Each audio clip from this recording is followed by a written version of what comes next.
Merrimack TV is committed to our community.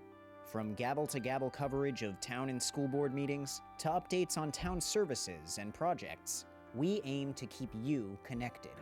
Good morning, I'm Kyle Fox, Public Works Director for the town of Merrimack. Hi, I'm Diane Trippett.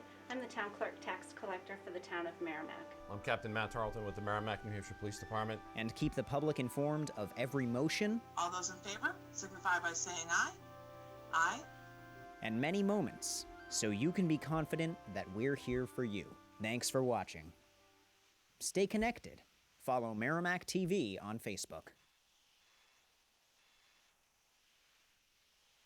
Good evening. Welcome to the January 5th, 2021 Merrimack School Board meeting. For all on the call, please remember to take your microphones off mute and rise to join me for the Pledge of Allegiance. I pledge allegiance to the flag of the United States of America and to the republic for which it stands, one nation, under God, indivisible, with liberty and and justice for all. Thank you. The next item on the agenda is the public participation guidelines for remote meeting. Because we are remote, we can't take live testimony. So anyone who wants to send any public comments, please send them in the following way. You may send an email to public comments at public comments at sau26.org.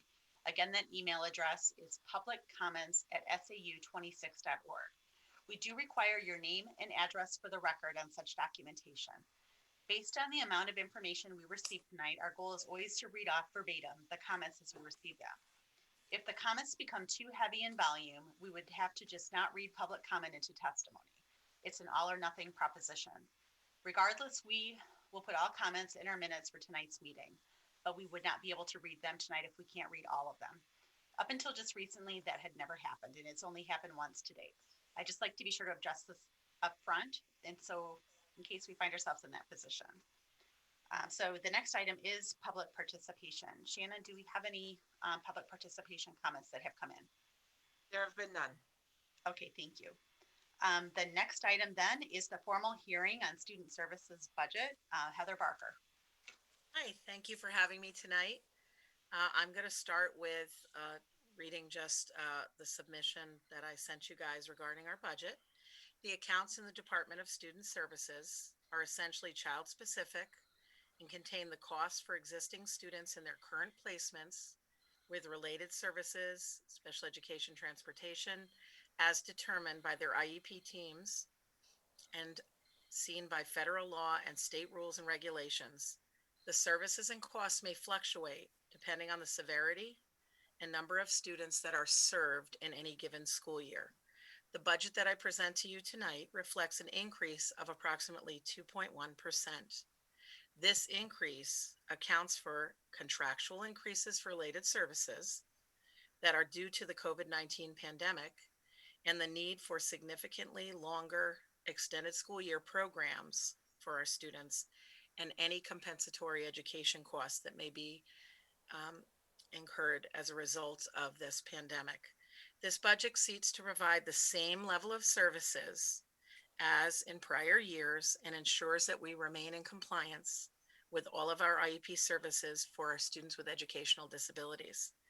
This budget will maintain the school system's educational commitment and responsibility to our students with special education needs, and it will meet the requirements of state and federal laws and regulations. So I'm respectfully submitting it to you tonight. So questions, we're going to start with Vice Chair Barnes. Her first question actually is also a question that Board Member Hardy presented as well. If the budget for this item, so this has to do with charter school paraeducational supports. If this budget item is for one para at a charter school, how is the increase attributed to the increased student enrollments at charter schools? And there was a question there as to whether or not there was an error, and there actually was. So we proposed a $25,000 budget for this coming school year. This past year, we had budgeted $15,000.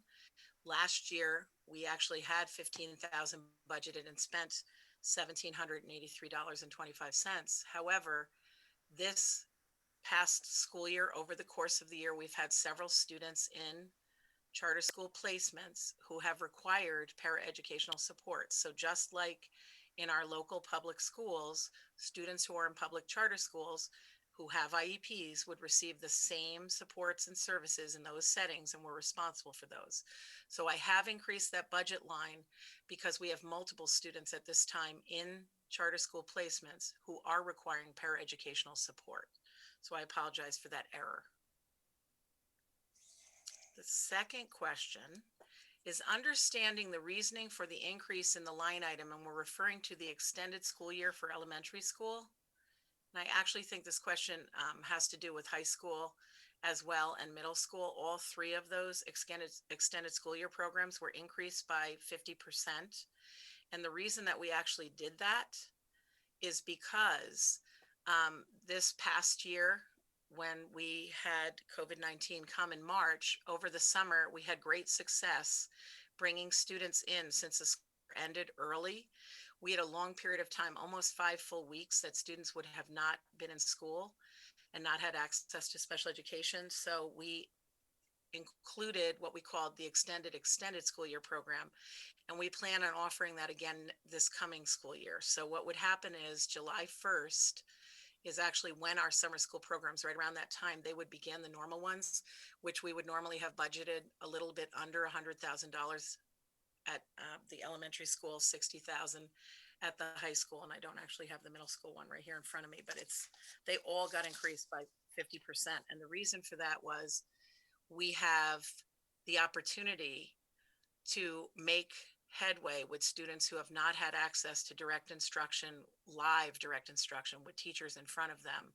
And we have that opportunity to offer them between 8 and 12, and even some students 13 or 14 additional weeks of direct instruction. So we increase these budget lines so that we could pay for those services for our students.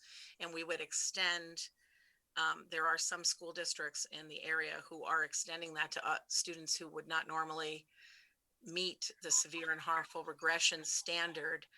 We would also do that in Merrimack, looking at students in general in our special education programs who have not had the access to daily special education support that's live. So we did increase those budgets, which is very consistent with other school districts in our South Central region. So that's the answer to that one.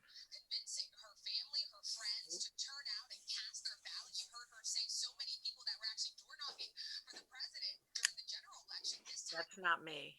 Sorry. Okay. I'm not sure.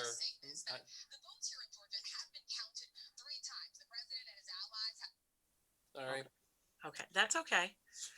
Okay, so that addresses the extended school year, which is the bulk of the 2.1% increase in all of our budget can be attributed to that ESY program that we're extending. Instead of it being 5 weeks long, it has the potential to add 8 to 12 more weeks for students, including vacations if they need them. The other question that Vice Chair Barnes asked was overall, can you do, nope, that's that one, right? I'm sorry about that. Oh no, you did ask a little bit about individual versus program-based increases. This actually is not related to summer programs. The PT, OT, and speech line is for next school year. And that increase is directly a result of what we expect to be an increase in cost for those services. So that one is separate from the summer program, although the summer program does have the impact of, we should expect somewhere between a 2 and a 2.9% increase in the cost of the different related services that we purchase for Merrimack School District, which most of our related services come from outside. So there is that expectation that there will be an increase because for the past few years, those costs have been frozen. So those companies have indicated they plan on asking for an increase in those services. So that's part of it. So that $256,000 is related to that. That's the other part of the increase in the budget. And part of that is also that those PT, OT, speech and language services are part of that whole from July 1 through June 30 time, Vice Chair Barnes. Okay. And then if you look at the related service lines that have to do with elementary, middle, and high school, I broke those out because it looks like there has been a significant increase in those lines.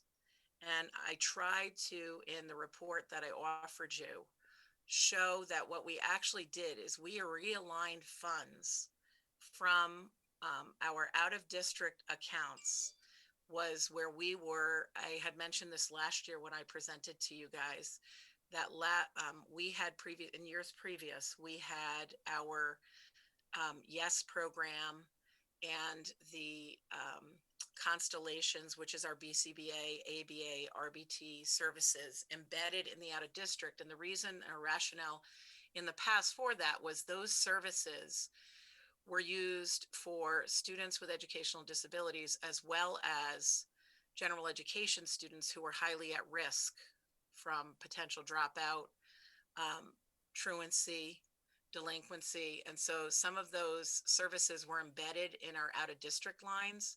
So if you look in the budget at the out of district lines, you will see some of those lines have significantly decreased because what we did is we pulled out the cost of those programs and we divided them equally across the elementary, middle, and high school related service lines. So I just want to pause for a second in case anybody has a question about that. So that's actually what we did. So we took the Constellation money and the YES money and we split that across the three accounts, which accounts for what looks like a significant increase. There actually isn't any increase in cost related to that. It just, we moved it from one line in the budget to each of these lines. So that's why those lines look like they've increased. So I'll pause there for a second. Any questions, board? I think we're good. Okay, great. All right. Board Member Schneider. In my summary, I described the increase in areas such as extended school year and the higher cost of contracted services. The items in this section seem to reflect the lion's share of the increases, which they do. It would be helpful if I could share more details on the increases here, especially in the areas where contracted services are either more expensive than before or purchased from different providers than previously. Also, if you could share how other districts are addressing this and whether there are any economies of scale by working collaboratively with other districts to benefit from, that would be great. So I'm going to take that piece by piece here. So this is a similar question to one that Vice Chair Barnes asked, and I know that Board Member Rothaus also asked questions last night about ESY. So you're right. The bulk of the increase in cost is directly related to the COVID-19 pandemic and the inability of students to access direct face-to-face special education services from their special education teachers and related service providers. So we do anticipate an increase in cost here.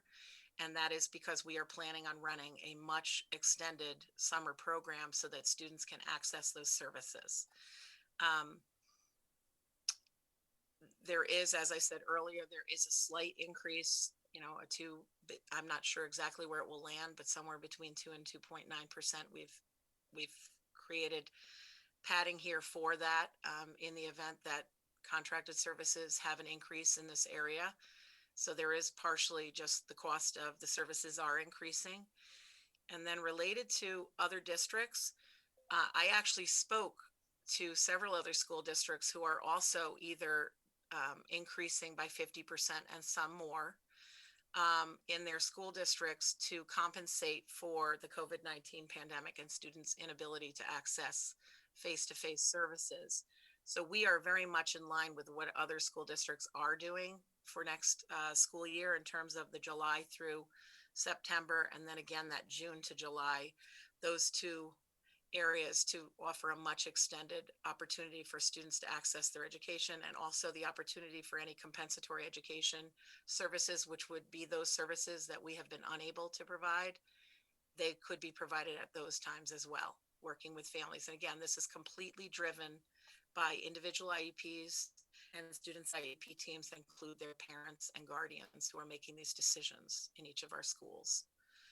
And finally, I'm really glad actually, Board Member Schneider, that you asked about collaboration and working with other school districts, because I actually have been partnering over the past year. We are members of the South Central Collaborative, which is the group of special education directors in our South Central region. And we have been working with Ceresc looking at how can we bundle some of the psych services and neuropsych service with expertise, like when you really need to bring in a consultant to do some very specialized work for a special education team to really ascertain what's going on with a particular student, and the IEP team is looking for that kind of evaluation. We've been working with several other school districts to collaborate with Ceresc to work together to kind of bundle those services so that we can actually have access to them when we need them, and that those services would be at a reasonable cost to the school district. So that is one opportunity we've looked at. In terms of other related services, they, truthfully, I've talked about this before in front of you. It is very difficult at this time to find other companies. I did send out an RFP last year. I plan on doing it again this year to look at costs and what the range of costs are to set a price that we're willing to pay in our school district. So, I work constantly to make sure that we are in line with what's happening in other places, and that we are also offering our community a reasonable cost for the services that we need to provide in Merrimack. So that I'll pause again if there's any questions about that collaboration or economies of scale question.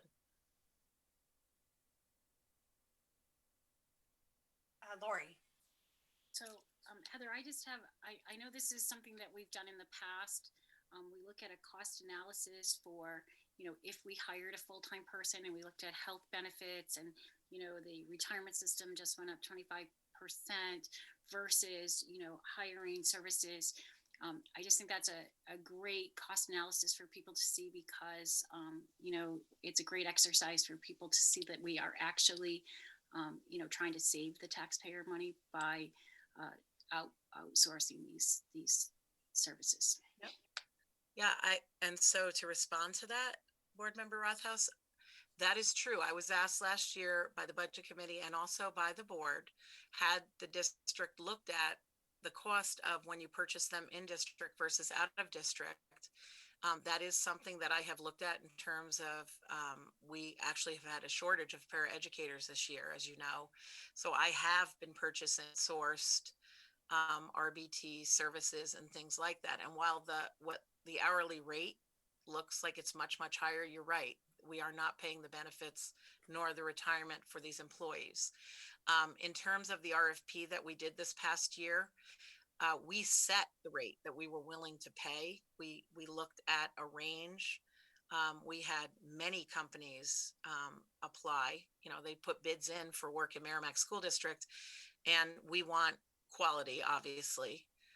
But we also want, as we said, we're responsible to the community and the taxpayers here as well. So when we looked at that, we did set a rate. So there were some contracted services that actually took a reduction in pay this past year to work for us, to bring the alignment, to align those rates, so that if you were offering speech and language services in Merrimack, it didn't matter what company you worked for, you were getting the same rate, where there was a difference before. So these are all things I'm looking at, but I appreciate that comment. That is certainly something that I could put together and present at a later date, that just comparing the two so people understand. Can I just jump in for 1 second, Heather? Sure. Because I was, copied on some of the emails that went out when Heather went out to contract those services. And what was amazing was, you proposed X. We are not willing. It is above our top scale. We will be able to hire you at a lower rate. Probably like sometimes in some instances around $20 an hour less than the proposed, and the people who are good people acquiesced and took the lower rate. So there was bidding, and then there was negotiation. So it was a really great effort by Heather. Mm-hmm. to give you an indication. Yep. And we plan on putting that bid out earlier this year. We're looking at February. Fortunately, because of COVID, we did not get those out until April, which made the timeline very tight to really be able to look at other companies or venues. Again, we have great services in Merrimack. I will say that. Say we have the gold standard with companies that we work with. So, but we will do that again, and I will do the exact same thing. We will take a look at what the range is and what is happening in communities and what people are paying.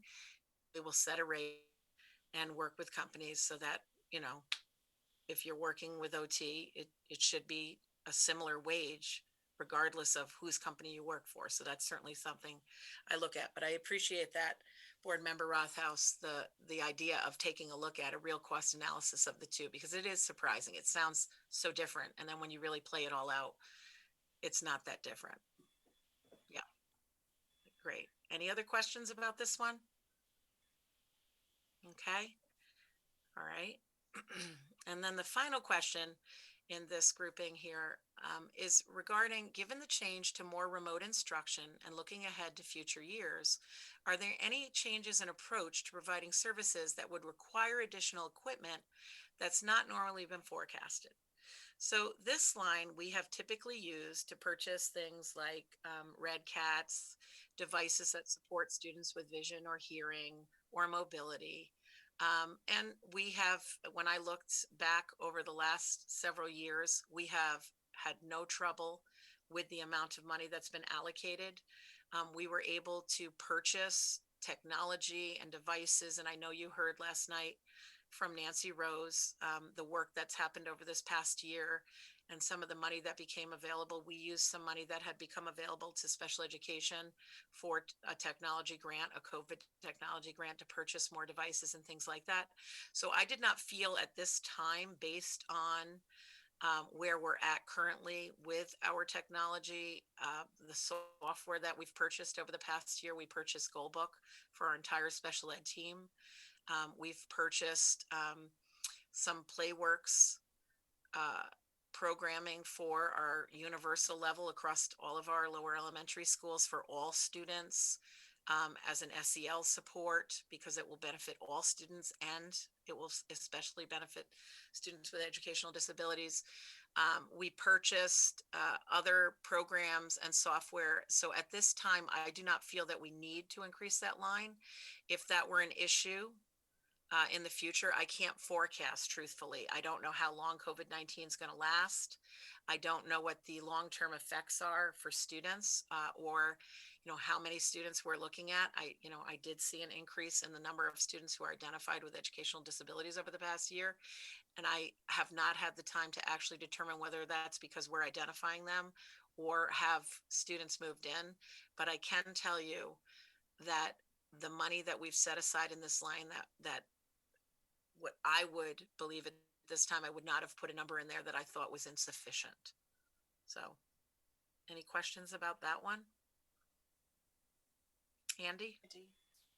So, I mean, really, I understand what you're saying, and I get it. It's just the dynamics, I think, are going to change. Even after we get out of COVID, there's going to be a dynamic change over people that choose to either go to charter schools, and we've got to worry about IEP support, or those that choose to stay remote for whatever reason.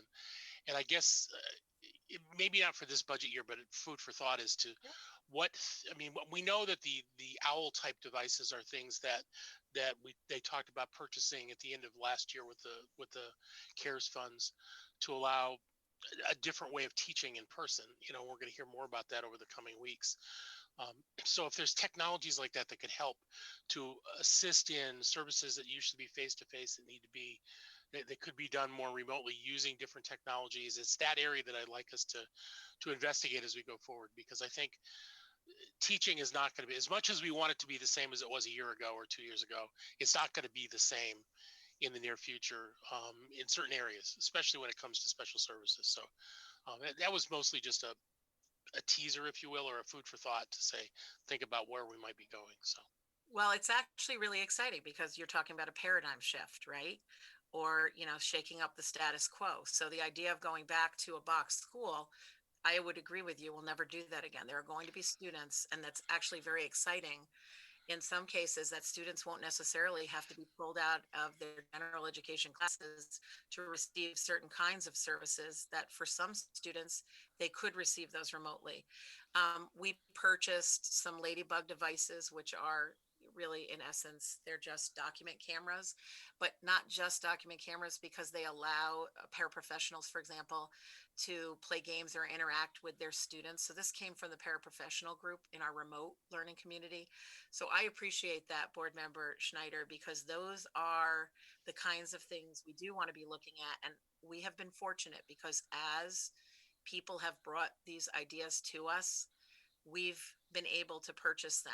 We are looking at a small piece of software that could be really potentially exciting for general education, any general education class in terms of formative assessment, but certainly for mathematics, art classes, special education, where a teacher has, just kind of like you guys are all on the screen right in front of me right now, the teacher has, the students all have their Chromebook.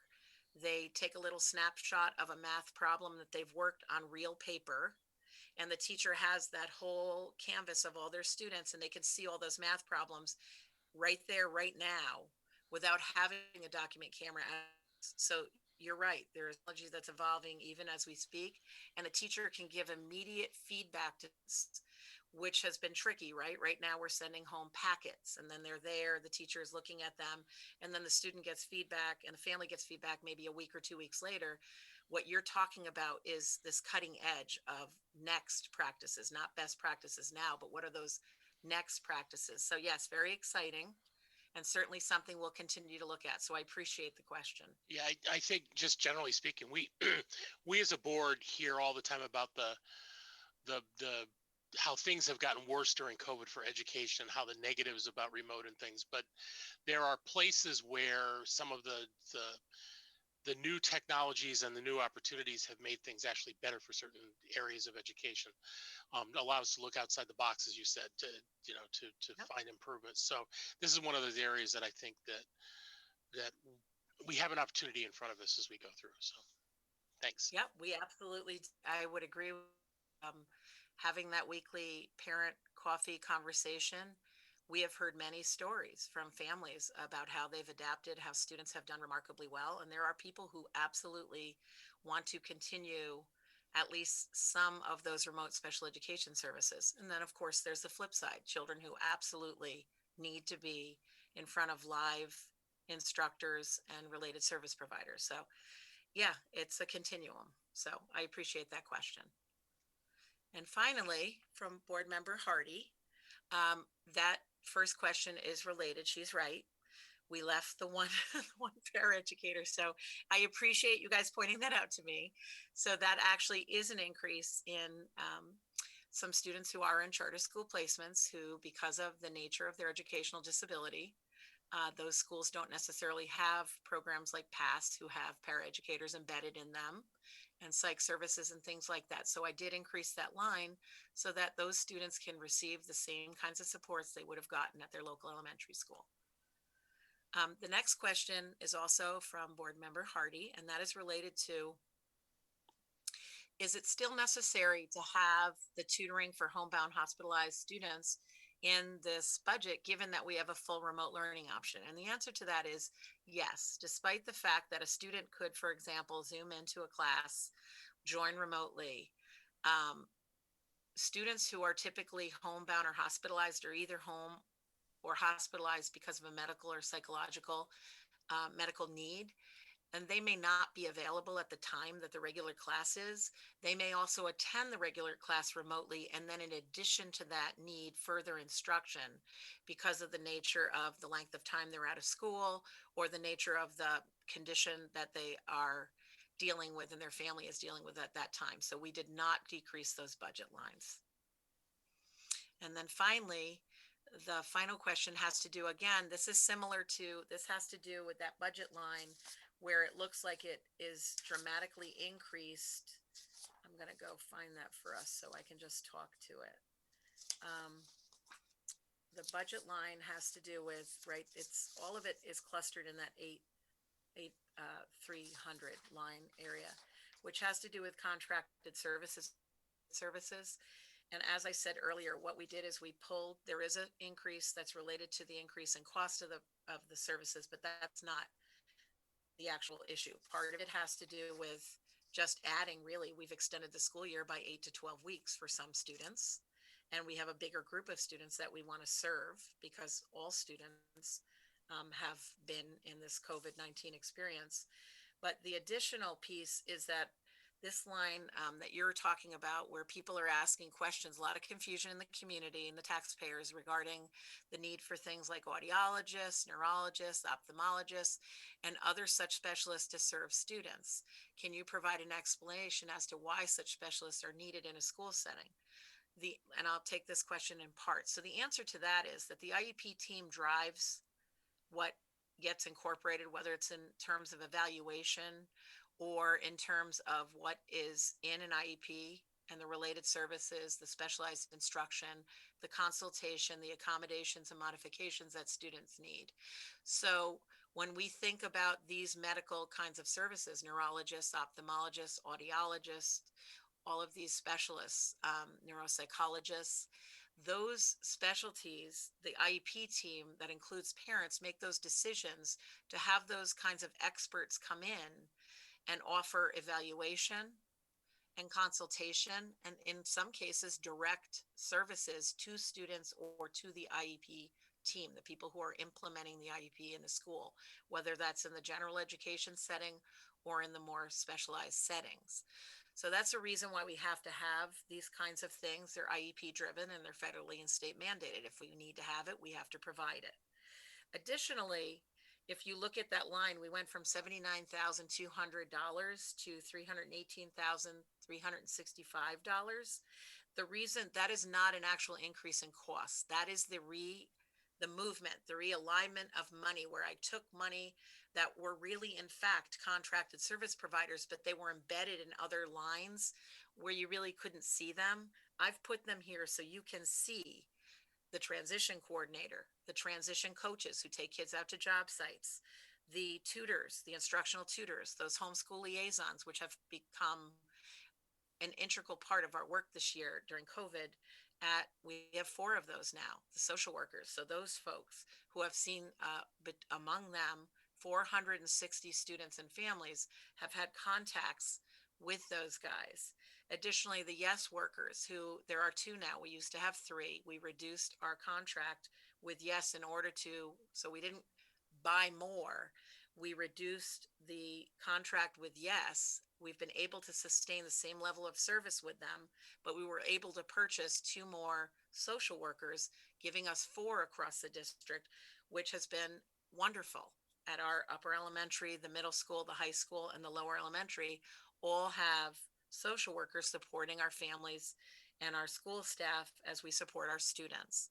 So this line now has all of these things in it, where before they were embedded in the out of district lines because they were seen as this evolution of student services has happened, we've moved from looking at this as really just special education for special education as student services to support all students in an interrelated system of care.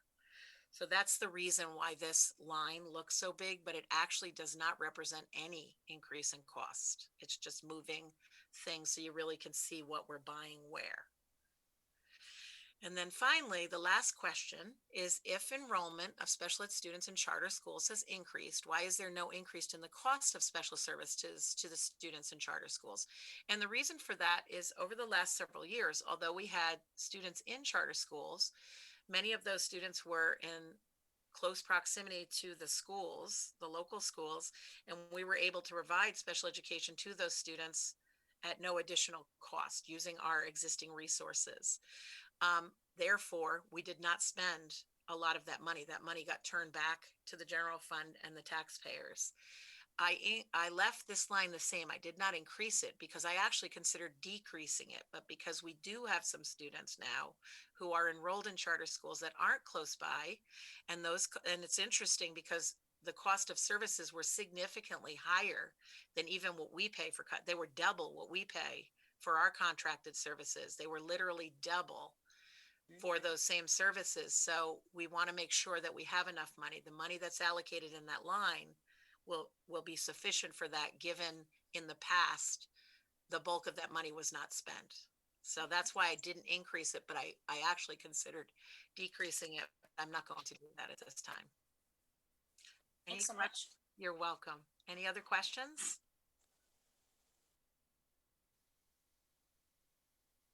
Well, I want to thank you for having me tonight, and I really appreciate the opportunity. And I must say, I love working in Merrimack School District. Thank you. That's great. Thanks, Heather. Yep, thank you. Great. Good night. Yep, good night. Okay, next on the agenda is item number 5. That is the formal hearing on the Merrimack High School budget with Sharon Putney, Rich Sampieri, and Peter Bergeron. Welcome. Thank you and good evening. It's our pleasure to present the 21-22 Merrimack High School budget to you this evening. In the Merrimack High School budget for 21-22, you will find essentially a level funded budget and level funding within many of the line items. Decreases in some supply accounts are due to the purchase of online resources, especially in English and language arts. Some items that have been purchased in the 1920 school year were not utilized due to remote instruction periods during COVID-19. These supplies can be utilized in the next school year, thus allowing us to decrease the funding on those line items. We saw 2 content areas with priorities for the coming school year, and we made necessary reductions in order to fund these necessary items. And these were mostly in English and language arts and in the area of science. In English and language arts, there's an online tool called Actively Learn. This is a reading instructional tool with unlimited text. There are online versions of almost all the texts they teach across all grade levels. The tool integrates with Canvas, which is great, and has many additional features to benefit our learners. The other English and language arts tool is called No Red Ink, and this is a writing instructional tool that's adaptive and interactive for grammar instruction. It provides support for writing instruction through guided drafts. All students would benefit from this instructional tool. In the area of science, we decided to go ahead with the replacement of chemistry textbooks that were lost, worn out, and dated. And this is respectfully submitted by Rich Zampieri, Pete Bergeron, and myself. There are some questions that we'd like to answer and respond to this evening. And the first question is from page 6, and it is the computer education repair account. There are 2 questions regarding this line item. And the first one is from Vice Chair Barnes. She asked if this is used for actual computers and not items such as printers. Please advise as to how additional devices purchased are being supported by level funding. So this account is created to provide maintenance and repairs for all computers and equipment that is not on the warranty. Board member Schneider had a question about the same line item. The computer ed repairs for 19 and 20 expended is dramatically under the budgeted amount, while the administrative equipment repairs for the same period spent is dramatically over the budgeted amount. Can you share insights into these 2 categories and why the discrepancies in budgeted versus expended? So the actual amount spent for computer education repairs should have been listed as $22,691. So that was a misprint on that page. And the administrative equipment non-instructional was $13,077. So the computer at account, so that you know, does provide the maintenance repair for those computers and equipment not on warranty, as we said. And the administrative equipment repair account provides maintenance and repairs for all computers, printers, peripheral computer equipment that includes network components. And this amount covers the cost of the managed service that we have through Conway. So hopefully that answers your two questions on that account. Actually, Sharon, I do still have questions because I know that with COVID-19 CARES Act funding that we ended up getting more equipment. And I know that we're looking at level funding, but now we have more equipment that would be supported. And we don't always have it come back the condition it goes out. I think I'm putting it nicely for Nancy because I think she sees the remnants of what might come back. So how do we level fund and still be with a larger pool of equipment to maintain? I think that was my question really for all the schools, knowing that we took in a number of units across the district to try to deploy more technology to students. So how are you going to be able to make that budget work when you have more equipment supported from that budget? Right, and this is, well, most of the equipment that is at the high school is supported through the managed services.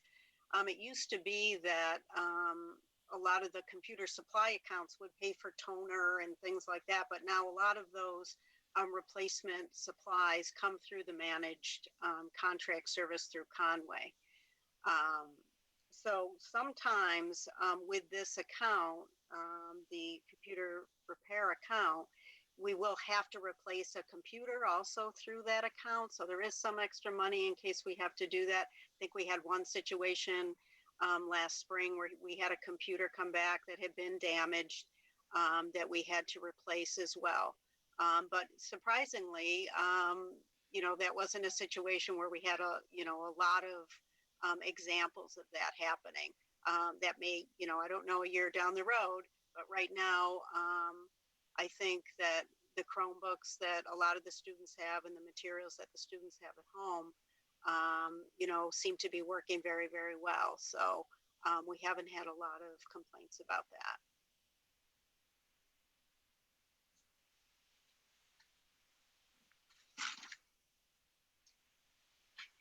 Thank you. Okay, thanks. Lori? So I just want to thank you very much, Sharon, for your budget. I appreciate your focus, your vision. I think the Actively Learn, it's a intervention or support for all students at all grade levels. That was going to be one of the questions I asked, and I like that they will have that support, even the writing support. And so thank you very much. And I think your budget was level funded, but it was also very deliberate and thoughtful. Oh, thank you. There's another question for Vice Chair Barnes regarding athletic practice transportation.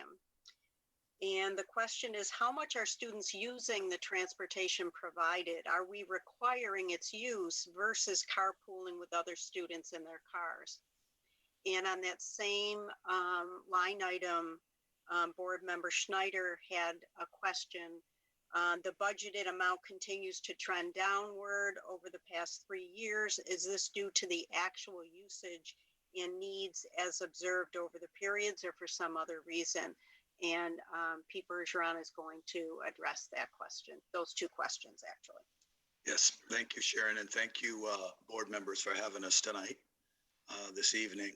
So we never want students, obviously, to carpool to practice. We know students will carpool with their friends to school, but we always discourage them from jumping in the car of their friends to go to practice. And of course, if that does happen, and I think all of us here this evening know that, you hope that, parents are talking to one another, that this is taking place, because that's the case. But we do provide a transportation for practice, and many of our students do use these buses for transportation. We use the buses in the fall and winter of 2019 and 2020 for soccer games at the GPS Fields in Bedford, and for cheer practice at the East Celebrity Elite Gym, which is located, as I said, in Londonderry. These were required during those seasons, and also for the winter season for cheer, which is a requirement. Ice hockey, just give you an example for that. Ice hockey, it's very hard to get ice hockey, though easier over time because they've had more arenas that have been built. Ice hockey, school gets out at 2:15. We had a bus for students. By the time the students get on the bus, by the time they get over to West Side Arena in Manchester, it was around 3:15, 3:10. Practice starts at 3:20. We only have an hour practice. So we did provide a bus for the students for hockey, but that was difficult because once again, you only have an hour practice. And that's something we would have to negotiate with the city of Manchester if we were to change practice times. Just to get that practice time is very difficult. So they made it optional for the students after a few days. Eventually, nobody was riding the bus, but all students got there safely. As you know, there was no spring season. It would have been unlikely that there would have been used since all practice sites are on the regular bus routes. So Mike Susi, our athletic director, works hard to make sure, he has the proper, practice sites and times. The downward trend is due to usage. And of course, this will continue for soccer and cheer and track in the winter. We have no track competition this winter, but they'll go to the Dome over in Milford once a week. So we are utilizing that fund, but as you see, it's in a downward trend. Thank you. There are a couple of questions about co-curricular transportation on page 11. And the first question comes from Vice Chair Barnes. Considering the usage by the time the pandemic hit in March was $61,445, why is this line item being projected lower next year? You're asking for $75,000 versus $81,250 from the last year. And Board Member Schneider, the budgeted amount is reduced from the previous 2 budget years. Is this reduction due to actual reduction in usage beyond the COVID impact or for another reason? And again, I'm going to turn this over to Pete Bergeron. Thank you, Sharon. So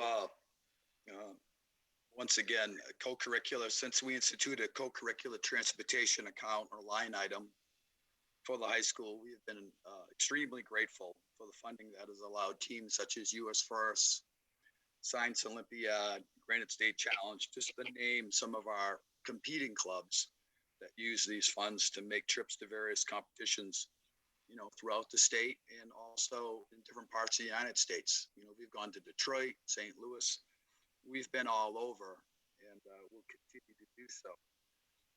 Though, if we take a closer look at this account, we would see that we have never expended all the money. But, and this is the big but, I think everybody needs to understand this, and I think most of you do know this, there is always a chance that we could that we could use all this money, because from year to year we don't know where some of the competitions will be, where they'll be held when formulating the budgets, and also it is dependent on how our teams will do in various state and regional competitions. So that goes without saying. After looking over this year's budget, we realized that we could cut back not only on some of our teams that compete nationally, but also some of our clubs, such as Model UN, National Art Honor Society, because we do have some clubs that don't compete, but they go to various events to provide community service, History Day competition. So we don't expend all the money, but unlike our athletic teams that have set schedules, our advisors for these clubs will not always go to a given competition because of the numbers in a particular club or activity. The competition, for example, might not take place that particular year. It could be every other year, it could be third year.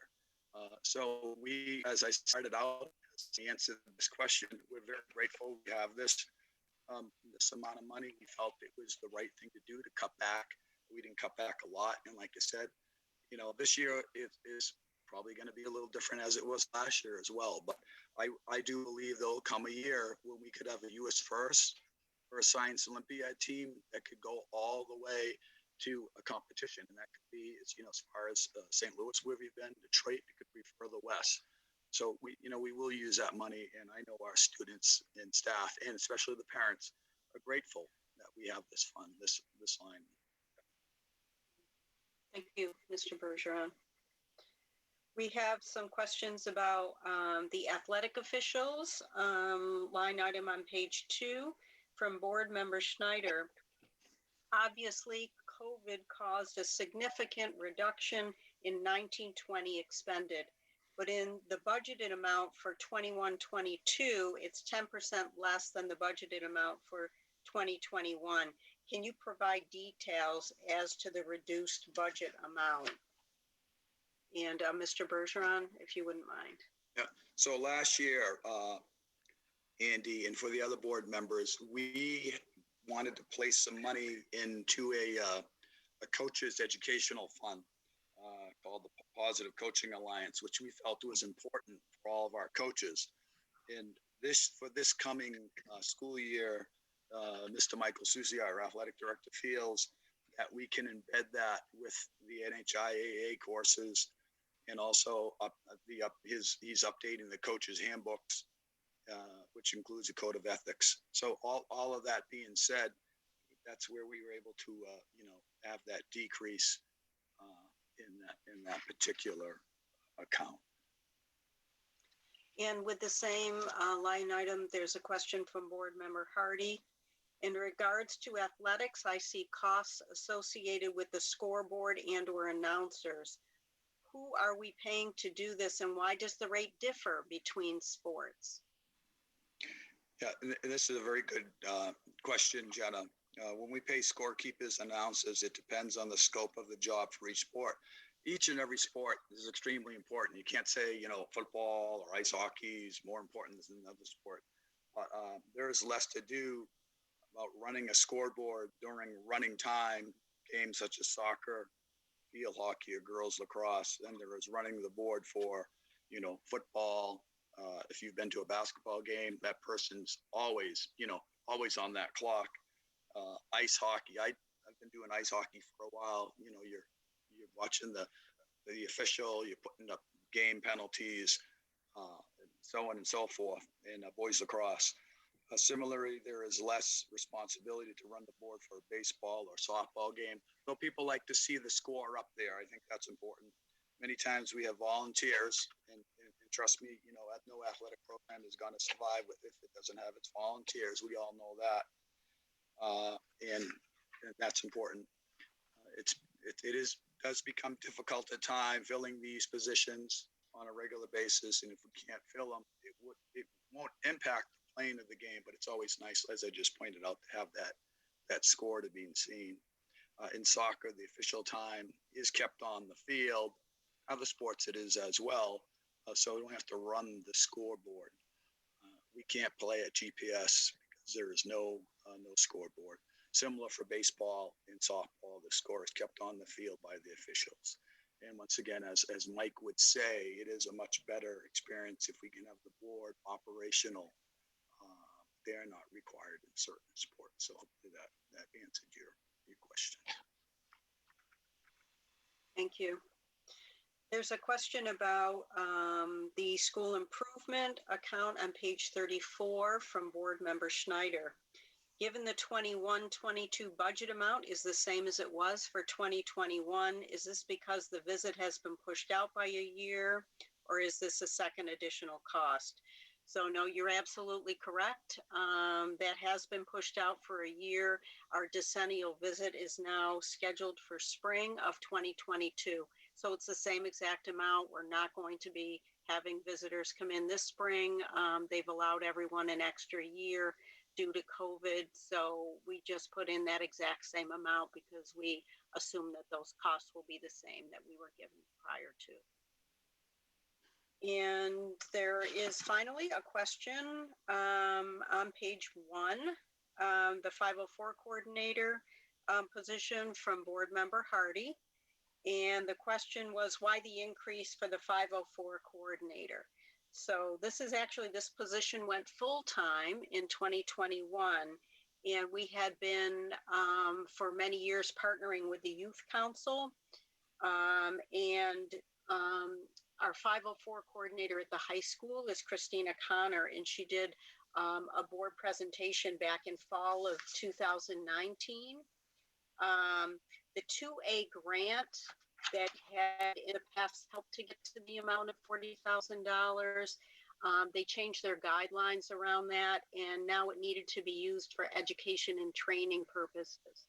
So because of that, beginning in 2021, we began absorbing this additional monies in our budget line for the 504 coordinator.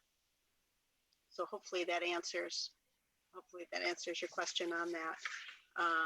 And that's all I have for questions submitted. If anyone else has any additional questions, we'd be happy to answer them. Any other questions, board? Okay. Looks like I see none. Thank you so much for joining, and thanks for your presentation. And thanks for answering the questions too. That was very helpful. Thank you very much. Thanks, everyone. Have a good evening. You too. Thank you. Bye. Okay, item number 6. It's the formal hearing on the district budget. Matt Chavanel and Mark McLaughlin. Thank you. I'm going to actually turn to Matt. Matt and John and I are going to each, address some of these. But Matt, why don't we start with you? Sure. Just to go back to the beginning, because it's been a while since the superintendent gave his budget message. And I know there's a sheet in the back of the book that kind of shows the budget and revenue summary. So I just want to go back and look at its entirety to let everybody know out there that right now the proposed administrative budget is around $1.2 million higher than last year. That's a 1.45% increase. And it's also $31,000 less than the default budget. So we came in less than default, and we're looking at less than a 1.5% increase. Some of the major drivers in that is we had a 9.5% increase in health insurance, but when we ran the numbers and looked at the math and did them by person, the health insurance line is probably, $11, $12 million, and 9.5% of that is a lot of money. And so, but when we ran them by the current mix of people, we came up with an increase of $499,000. So that's a big chunk of your $1.2 million right there. And then when you look at the New Hampshire retirement rates, they change every 2 years. And this was a year when they went and they changed, and they increased exponentially over prior years. So basically, there's almost another $1 million right there. So you've got like, $1.5 million in 3 lines of your operating budget. Now, some of the savings we had, I don't want to let it be, missed that we finished off paying the 2000. I could talk about the 97 editions. That was a while ago. The 2000 edition of the high school, which I still call it the edition because I was here when it started. It was just a pile of sand in the corner. So it's the edition of the high school. And that bond was paid off. And so that saved $295,000.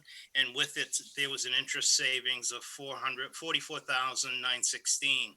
So you combine that together and you pretty much get what the increases are in your budget, which pretty much lines up with the default. So you can kind of see, by just logic, that the default and the requested is pretty much the same. There are a series of questions. This is the first one from Shannon Barnes. I'm going to save that one for last, if I could take some poetic license. It's regarding the real coordinator role. And I'm going to move on to another. Actually, Matt, Yes, would you like to go first? Well, no, not about first, but we'll just stay in order. And, Okay. and I'm happy to take that and then along with John too. So the question that Vice Chair Barnes asks has to do with the real, that's the Remote Education Academy for Learning Coordinator role. The first thing that Vice Chair Barnes notes is that there aren't any budgetary items other than the salary associated with the program's operations. And she's wondering about the costs for those students enrolled. And so, and others. So we'll handle that first. So at the moment, remember that this is a new position. And so that at the moment, the way that we have budgeted for remote students is to continue to see them as part of their home school. And so it may well be, and we'll say more about that tonight, but also in the future, it may well be that this will take us in different directions given the way that we perceive our needs to be growing over time. But at the moment, the costs for the students are embedded in the budgets of each of the schools from which they come. And then Vice Chair Barnes also asks, she'd like to know, of the students enrolled, do they come from one of our buildings, a conversion from homeschooling, or a transfer from a charter school? So almost in every case, the students that are enrolled in remote have been our own students. We haven't seen a lot of conversion yet from charter schools or from homeschooling. But again, bearing in mind when that position got established, people had already made commitments for this school year for homeschooling and others.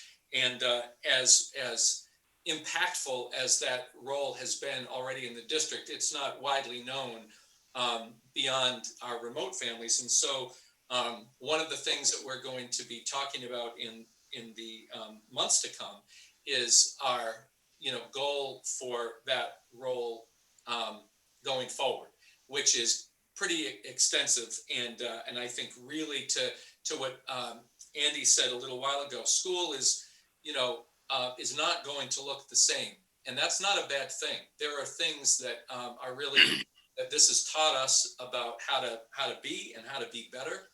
And this is one. So we're going to have lots more to say about that. But at the moment, Shannon, what I'd say is that there is not a significant conversion into that program from charter schools or from homeschooling. I do have some data. It's not broken down quite by grade level, but at the moment we have 648 students enrolled in full-time remote learning. And that is, I'd say it is proportionally greater at the elementaries than it is at the upper, as you go up, those numbers of remote students seem to go down. But I would say, you could imagine a fair chunk of students representing each grade cohort comprising that 648, with more being from elementary. And we'll certainly, it's a known thing, and we'll get those breakdowns for you. We can do that. But that's how I would answer that now.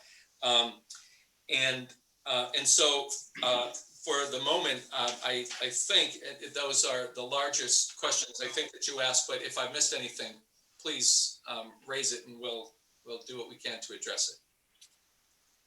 No, I think you covered it, because I see that role as a start, but it's not an end. And as it's evolving, I think knowing the traction of, because I see that we are going to get people who may have been traditionally homeschooled, but wanting the resources that a district can provide, which this platform can do for them with a certified teacher, but still having that home environment, which is what might be ideal for some families. And then on top of that, just, the materials I would think might have some slight differentials once we're back to what you call a normal flow, whatever that is these days. in our next school year that we're budgeting for, that, they may have certain educational material needs that might be different from the school, and being able to track those differently and show, that we're giving it's about giving the appropriate equitable supports, regardless of the environment in which that student chooses to learn. So, we always talk about equity between buildings. Now it's, for me, it's going to be, and it's hard for you to do this year because it's a, new program, but equity between platforms, and that we're doing our part as a board to make sure we're supporting that platform the way it needs to be supported, to be, to give what it needs to be on par with what students were used to in the classroom. Well, absolutely. I mean, you've really summarized exactly where we are, and also forecasted, where we want to be, and particularly, I think what you said about our goals for attracting homeschool families back into the district, that's been a major goal. This is somewhat unrelated to the budget, but it might have an impact. John, I wonder if you could just briefly summarize for the board what Bill Morris has got planned for this week, because it has, in terms of the state, because it has it's an interesting story, and it's somewhat related to, well, it's definitely related to Shannon's question, but it's a little off budget. But just very briefly. Sure. It's actually next week, next Monday. Commissioner Edelblum is going to be going to visit our remote classrooms. We have 5 educators who will have offered to allow the commissioner to come in and visit their class as they're teaching. And really his main interest is really about Canvas and how Merrimack has embraced that. And again, Nancy Rose's name comes up a lot when praise comes up, and I will praise her again for her efforts in organizing and moving us forward, and along with Sharon Putney and Rich and Pete and their entire team to really very, very quickly, when it comes to an implementation of a new platform, the high school is up and moving in a lot of ways, and especially in our remote, in the middle school, and in our remote atmosphere. So we have the commissioner coming to view how that's integrated. We also have him going to view our, as we know, we have amongst ourselves the special education teacher of the year from a year ago, and she is in a remote atmosphere, and he wants to come and visit her classroom as well. So it's the words got out pretty quickly that Merrimack has taken a step to organize their efforts around remote learning, not only for now, but for our future. And the DOE is taking notice and wants to come visit and learn a little more about it. So it's pretty exciting. It's really cool. And I pointed out because we've gotten the commissioner's attention because we're, if not among the very few, we might be the only district in the state that has identified a need to coordinate our remote programs so that they have a leader and a coordinator, so that we can ensure, equity between the two platforms, remote and in person. And so we're proud that it's gotten his attention, and obviously very, proud to have him come and view it. So I think in the context of the question, it's worth letting the board and the community know that that will be coming next week. And John, I also know that I Learn New Hampshire is aware of the real coordinator. Can you? I don't mean to put you on the spot. Do you know any more about that? No more than, again, they're interested in and again visiting, and Bill's been in contact again. Really, I don't have a lot of detail more than that right now. More than there is interest in what's going on. Yes, I don't know if you have any more. So things are developing. Yeah. They're related to the Canvas support, and Bill and Nancy have been very connected with, obviously, with that. So it's just worth noting. Thank you. As well, I'll just add too that we've introduced Bill Wilmont to our board in his work with UDL and CAST, and he has also taken an interest in our platform, and they have actually created a remote UDL team. So we have our 8th UDL team in the district right now, functioning and running, and we meet monthly now with Bill Wilmot Consulting, along with how to bring a UDL approach online through remote education with learners. So I wanted to mention that as well, about another initiative that Bill Morris and Bill Wilmot have been partnering with, along with myself. Outstanding. Just a question on that with Bill Wilmot and CAST, they actually, I think the state, a couple years after we started working with them, are also now working with that group, correct? That is correct. It's part of a state initiative. It's part of the UDL network, and we have the first remote team in the UDL network. But I think we were working with them even before it hit the state's radar, if I was correct. That's yes, it was correct. We did work around UDL prior to the state, and then they came on to work with us. Great. So we might be the platform on which others can be measured. So that's great. Thank you. Yeah, thanks. All right, Matt, thanks for a lot of sense. We're just going over, so you are up next for sure. I think you're on mute, Matt. Unmute. The next question is from Shannon. It has to do with a line in the budget.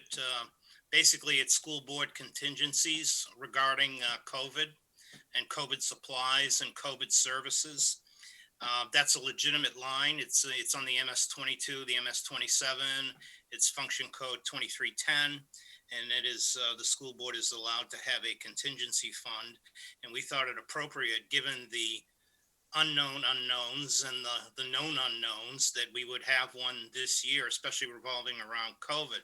So the question is, recognizing that the budget was developed without approved vaccines, I applaud this item being included in the budget. However, now that we have a likelihood of vaccination coverage by the time the next school year starts, can we see if this amount is still needed to the tune of $100,000? Are there standards, best practices that this equipment will justify, even if we are operating in a post-pandemic environment? Well, let's really hope that it's by next fall a post-pandemic environment. There are a couple of unknowns, really. You know, the mass vaccination by next fall may or may not happen. The requirement that all students and staff be vaccinated before they're let into our facilities, including those of the MYA, those of the community, everything like that's basically unknown. But even if there were a vaccine and everybody was vaccinated and it's post-pandemic, this line item, number one, it's not going to be purchased before we have a conversation with the school board and get approval to spend the money, much like a warrant article where the school board is the agents to expend. We're going to treat this in the same manner. This is a line item that if we need to make an expenditure from it, we're going to come to you, run it by you. We can, if it's an emergency thing, you could waive the 2-week rule if you so chose to. If not, we can wait 2 weeks until the decision is made.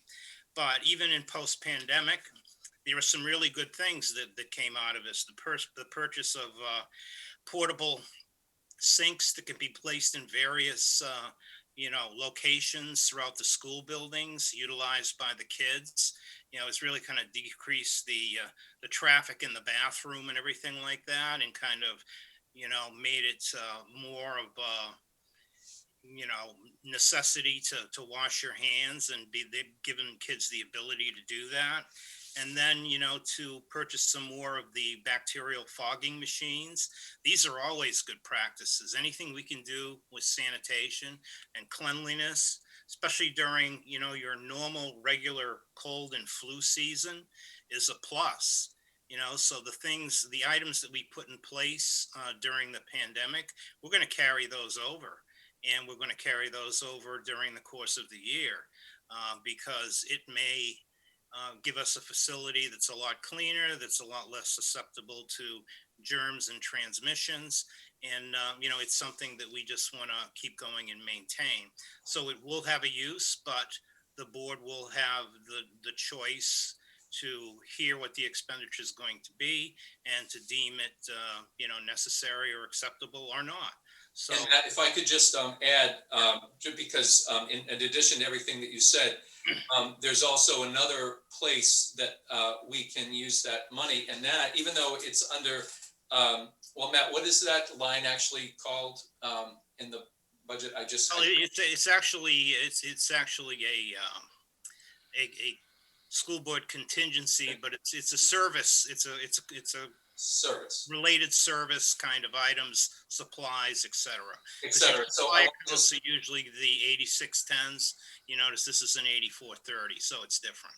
Perfect. So I just want to focus on the et cetera for a minute, because the question has been raised by a number of board members about things like instructional impacts of COVID and using summer, for instance, and other times, maybe after school, to support students who were impacted and and need extra supports. So we anticipate that we would come to the board. Remember, when we first introduced this, we said to the board, and Matt just reiterated it, that we would always come to the board with an expenditure request for this line.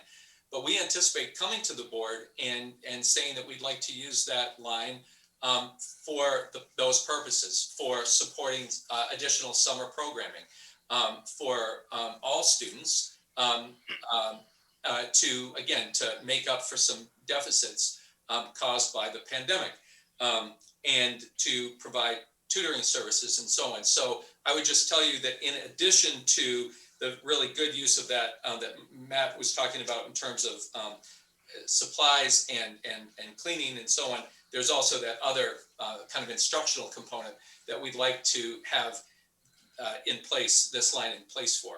I don't perceive that it would need to be, all the time, meaning in outlying budget years, but specifically relating to trying to come out of the impacts, the learning impacts. We see this as being really useful. Real quick, I see Andy's hand up. He just had a question. So I don't know if Shannon, if you were going to follow on top of, I have a different thought on this one. So I mean, the new expenditure and how it gets applied and how it gets understood was not really, all that clear. So I think that cleared it up greatly for me. I just want to say thank you for that. Yes. So my thought on this one. So there was something that wasn't in the budget anywhere that could loosely be accommodated in here, and that is if we discover areas around doing things in certain areas of the facility that would allow us to have a higher volume of students should safety be accommodated. For example, I'm going to say this wrong, partitions or things like that would resolve issues where distancing can't be met. But so as we go forward in time, if we find that distancing is still an issue, but we can use some of this money to put physical things in place to allow us to have better flow through areas or within certain classrooms or certain labs or whatever, certain things to allow us to function where today we can't. I mean, I would like to see us consider some of those sort of structural improvements to be able to address some of this, because today, when you look at things like labs and other things, we may be limited. If we go back to school and bring kids back, even in hybrid, some of the separation may not be possible because of the way labs are set up. But if we're able to invest money in separations between those, we might be able to have a higher density of students within a particular lab environment or within band or something. So I see this potentially being used in some things like that as well. Yeah, I agree with you completely. We were able to find that money for that line by savings that we realized in technology because of the ways that we use money from the state aid and federal money for technology. So we were able to, pull that. So,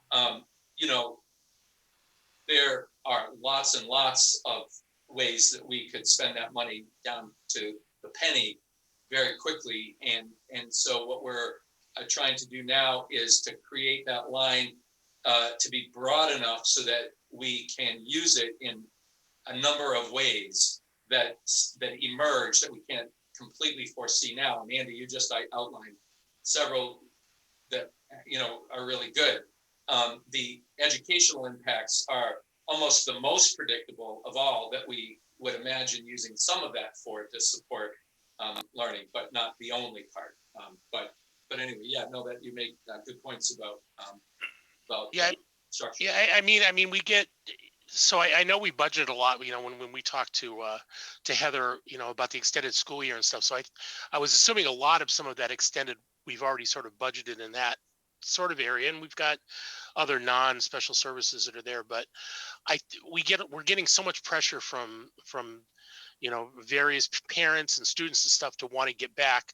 So I think that must be trying to be proactive to address issues where separation is not an issue is to me, it's important for us to really be thinking about that kind of stuff. So thanks. Sorry, Matt. That's okay. We all set? Yep, thank you.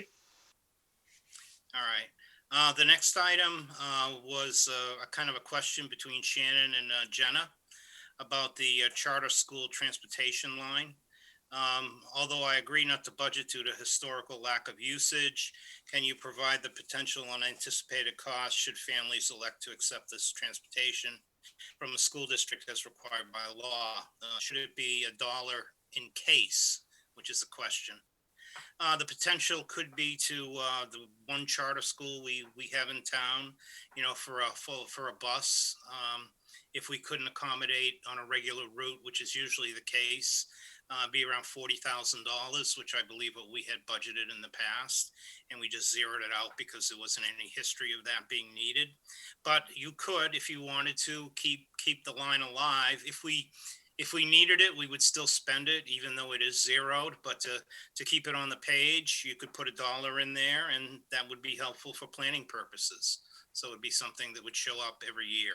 So yes, the answer is yes, it would be $1. The next question is a popular one.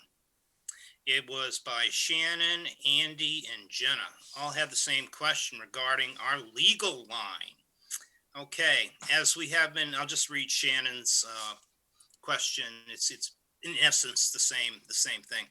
As we have been expending more than the budget for the last few years, can we re-budget using a 3-year average or the highest 3 in the last 3 years so we are closer to actual?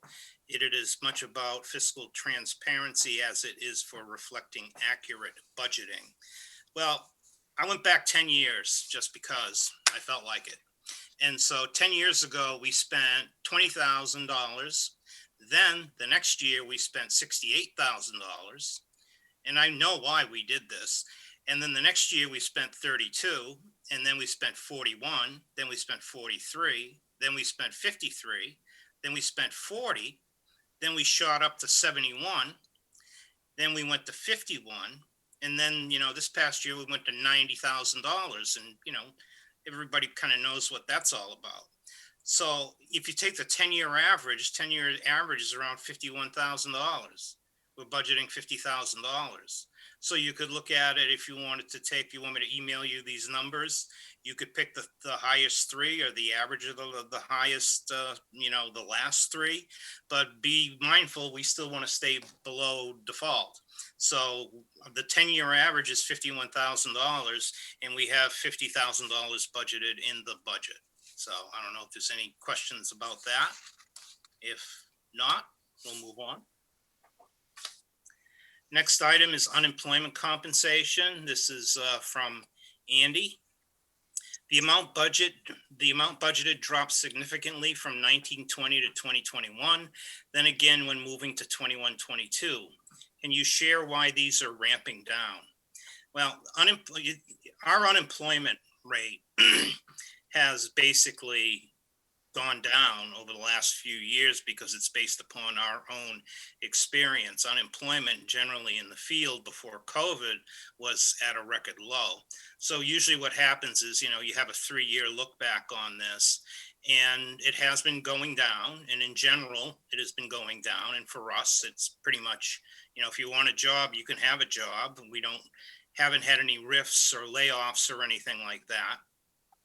And this is basically a guaranteed rate that I have on letterhead from New Hampshire Primex of what our rate will be in 21-22. So it is an actual. And yes, it has been going down. The next question is revolving from Board Member Schneider about transportation. This is regular transportation. Can you give more detail about this area, specifically why the budget is flat from last year and how it relates to the reduced use during 2021? And are there any opportunities for savings in this area? Well, we're in the middle. We're going to be negotiating a contract extension, either that or we're going to be going out to bid. But for 21-22, we're going to use the same number as 2021. I've spoken to STA about this, and that's what we're going to utilize. It's a 0% increase. The extension will remain level funded for next year, 21-22. And if there are any changing routes due to COVID, we'll get a fuel credit. You can see I don't have my sheets in front of me, but I don't need them. We've underexpended that line, last year by around 200,000. That was basically a fuel credit, but we kept the contract alive. So when we needed the buses and the transportation company to deliver meals during the summertime, to go door to door, to do anything we needed at any time of the day, they were there. So plus, in order to be eligible for the CARES Act money, you have to continue to pay your contracts. You couldn't not pay your transportation contracts and still be eligible for the CARES Act money. In fact, the superintendent had to sign an affidavit stating that that was true. So savings for 21-22, well, I can't see any opportunities for savings because the number of buses we have right now covers the square footage of the town. We're around maybe 37 square miles or something like that, or whatever it is.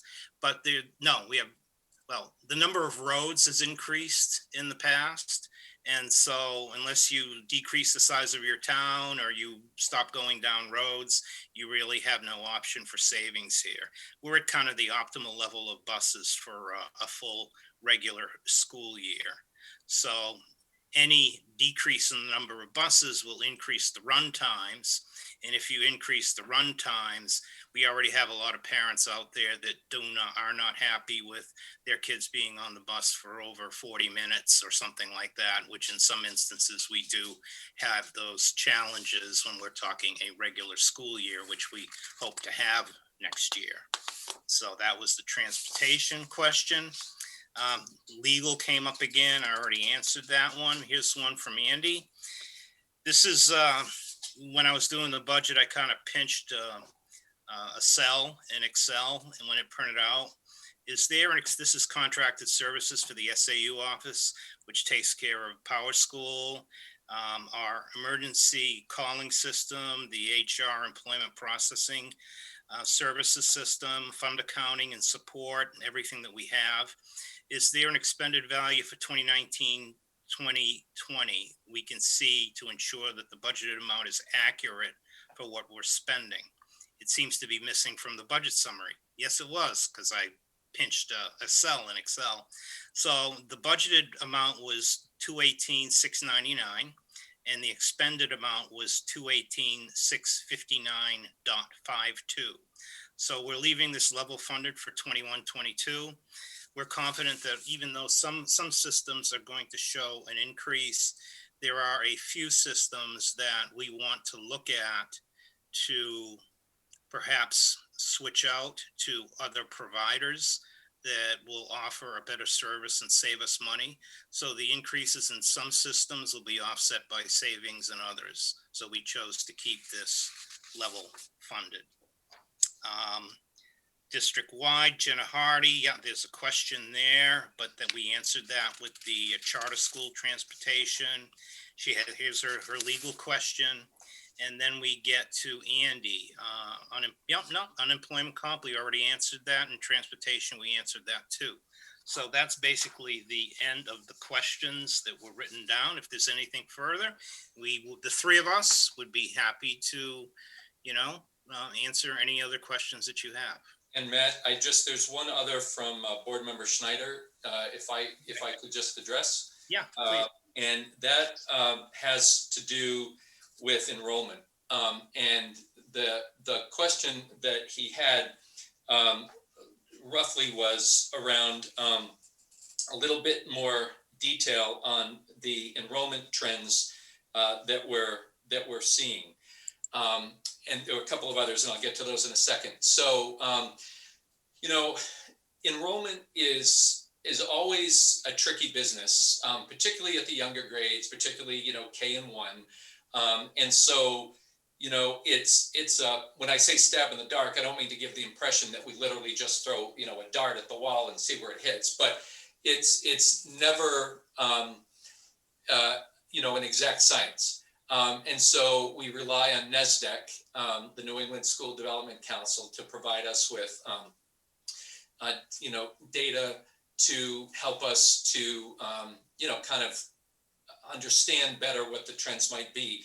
And they look at things like birth rates and averages of birth rates over years. They look at things like, building permits and building construction in a town and the average cost of homes and whether they're likely to attract, younger families with children and what have you. And they look at a range of things, and then they provide us with guidance, not, definitive, but just guidance that then we use and match against our experience, and then we come up with an enrollment.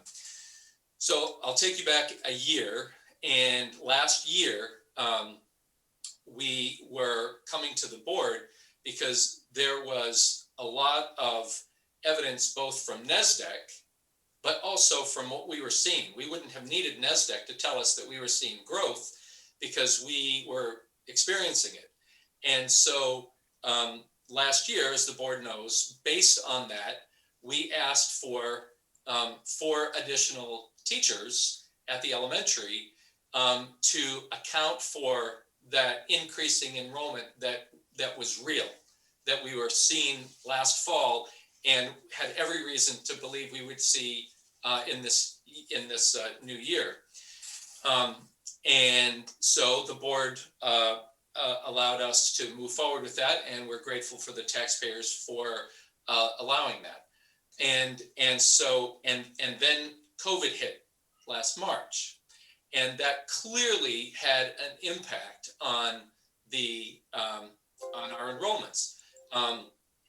People just, for a while just kind of stood still. Now there's movement again. People seem to be moving from cities to more rural places, but it's also true that people are moving from more rural places to even more rural places. So you might have people coming from the Boston area up to southern New Hampshire, but then you have people in southern New Hampshire who seem to be moving more north, particularly above Concord, and some are even in our own community.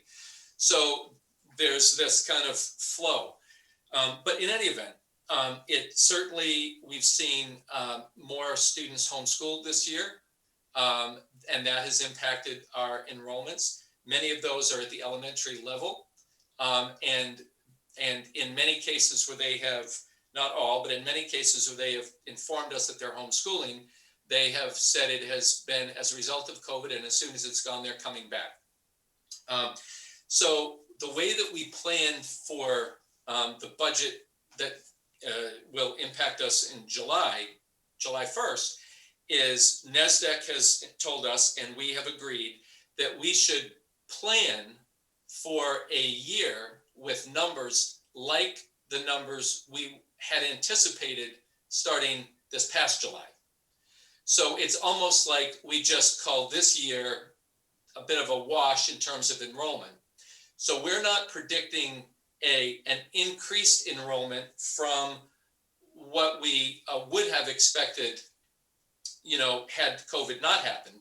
We're just expecting to return to the increase we would have expected to see this year and did not. And then we're going to evaluate whether or not we have reason to continue to see growth moving forward. So we're been told, in other words, we've been told to see growth like we've predicted, but just a year behind. And that's related to the COVID impact. So all the factors that were in place to warrant, a signature of growth are still in place, NESDEC, and we believe once the COVID impacts go away. but for that reason, we did not ask for any additional, staff because the staff that you gave us last year, we will be able to use this coming year. That's what we think. That's our best guess. And forecasting enrollments everywhere is really just an educated guess. Board Member Schneider also asked about ratios of students and teachers for the upper elementary school, middle school, and the high school. And so at the middle school and the high school, we have an average class size of just around 25 per class. However, there certainly are classes, particularly at the upper elementary school, that have bumped up to 27 or 28. But if the question is an average ratio, we're looking at around 25. Remember that this year, it's additionally complicated by that Jenga piece of trying to figure out, we have 648 students who are remote and a certain number of teachers who qualify to teach remote, which creates constraints that we have to abide by. And so you may need to pull a few teachers from who would normally be assigned to a hybrid class to teach additional students who are requesting remote, thereby increasing the class size for the hybrid teachers. That's a unique situation that we hope, will go away when this goes away, and then we'll return to somewhat normal. The high school is really, really impossible to talk about in an easy kind of way. I know that there are some people who take the number of students in a building and the number of teachers and divide and say, well, you have a ratio of 10. Well, that's obviously not how it's done. Also remember that you have multiple sections of classes. You have also state mandates on class size, especially around science labs and so on, which impacts the number of students that you can have in a class, no more. So therefore, you need to assign additional teachers for those classes so that we can meet state requirements. Then you have some classes with historically smaller enrollments, like AP classes. So you have one entire teacher dedicated to a class that might have 7 or 10 students, but we offer AP, and that's fine. We also typically have tried very hard to provide students with requests that they have, and so we have historically run some world language classes that are actually quite small. But we've done that because we're trying to meet the need of all students. And what that's done is it has meant some classes are quite small, and it has bumped up the size of other classes. And we continue to evaluate the world language program and others to ensure that we have defensible numbers of students. But what we've said in the past is these are all become questions about what kind of high school we want to continue to provide, and so on. So it's really difficult to answer the question about average class size because of all those variables. Having said that, I would tell you that we have most of our core classes, meaning our core subjects, English, science, social studies, and math, are at between 23 and 25 students per class. Again, sometimes that is above that number, and sometimes it's a little bit below. And in phys ed, for instance, we tend to run very high numbers. And in some other courses that are, some of the arts courses and music, sometimes, again, those numbers tend to run low. And we historically have not cut band, for instance, even though the numbers are low, because that serves, a vital interest for, a significant number of students, and we have always elected not to, do that. But anyway, so I'm not sure, Andy, if that answers your question, but I wanted to make sure we didn't forget that. So I appreciate that. So the real bottom line is for those listening at home, I wanted to know what my point was behind this, is that the population of the district, the actual that you did for this year was down by about 200 versus the previous year. That I'm assuming is attributed to a certain number of parents that have decided to either homeschool or move their kids to a charter school or some remote, some virtual thing for the year. And it sounds like, based on what you told me, you're assuming that after COVID goes and when we get into the next year, there's an assumption being made that the student population will come back and then increase based on what was previously forecasted. Is that accurate? That's accurate. So what we'll need to do, I mean, that, and as for budgeting purposes, that's a good assumption, but what we'll need to do is make sure that as a district, we monitor that figure as we go into the next year to see what the actuals are, because we'll need to see how many students come back, how many choose to stay where they've gone to, and what the growth is. So, I mean, it's a good baseline, and that's sort of what I wanted you to explain to me, is what the baseline assumption was. But I think the future boards are going to need to work with the administration to see what the trending really turns out to be. Has the dynamic changed for the way students are going to learn in terms of where they go versus the public schools, right? So no, 100% accurate. That is absolutely true. Okay, thanks. But I had another question since I got the floor. This goes, are you done with Mark with what you're going to talk about? Yes. Yep. Okay.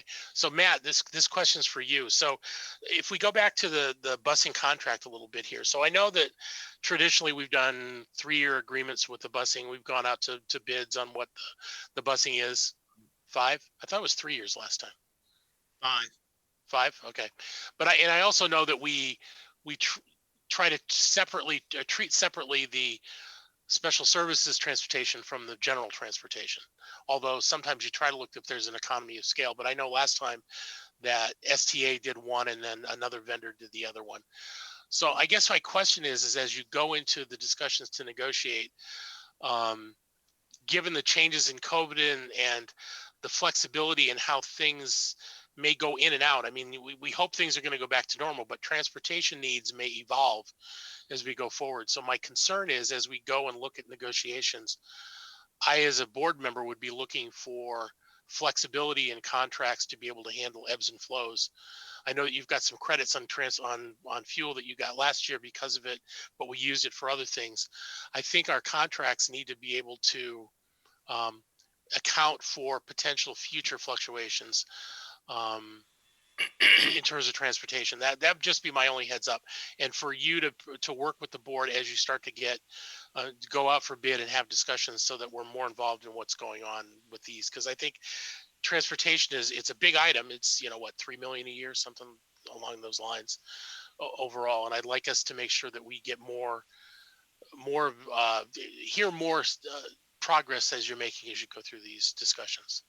Yeah, absolutely. We with our current contract, there is language in there that we can always drop buses, and we have options to add buses if needed too.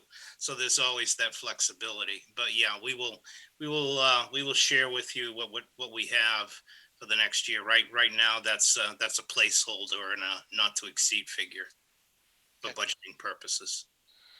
Okay. And then my final comment is, and I can't state this any more than what you did, Matt, up front, is just if you look at the budget that's proposed this year versus what the run rate was last year, you can attribute all of the increase in the budget to the increases dictated by either health insurance or by the state retirement. As people are listening and watching and saying, I want the budget to be exactly flat from what it was last year. Well, my comment is that the state and the medical industry is dictating that if we wanted to keep it flat, we have to find multiple millions to cut in other places, which would impact the way that we do that education stuff. So I want everybody to be aware that, and you said it at the beginning, and I'll bookend it at the back end, the nearly $2 million in increase was just things out of our hands, right? Well, if I could kind of jump on that, if you recall, maybe 6 years ago, 7 years ago, the state used to pay a portion of the New Hampshire retirement towards, with police, with fire, with teachers, with support staff. They used to pay a portion of New Hampshire retirement. And then one year, in order to balance the state's budget, they just walked away. And so they dumped, my gosh, it was an incredible, unanticipated burden on school districts, not to mention municipalities. I mean, the rates that are paid for police and fire as far as retirement goes to like 27-30% of their salary goes to retirement. We're looking at teachers with 17 or 20%, but for police and fire, it is way up there. And the state used to pay a portion of that, and the state walked away from it. And that was As they have 2010. done. That was 2010. 2010? Okay. Yeah, I remember it like it was yesterday, but I can't pin the year. But yeah, that's correct. So the year I joined the board. That's why I know.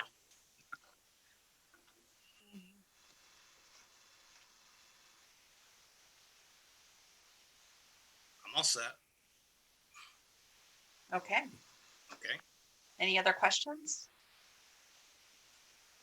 Looks like we're good. All right. We will move on to item number 7, which is the public comments on agenda items. Shannon, do we have any public comments?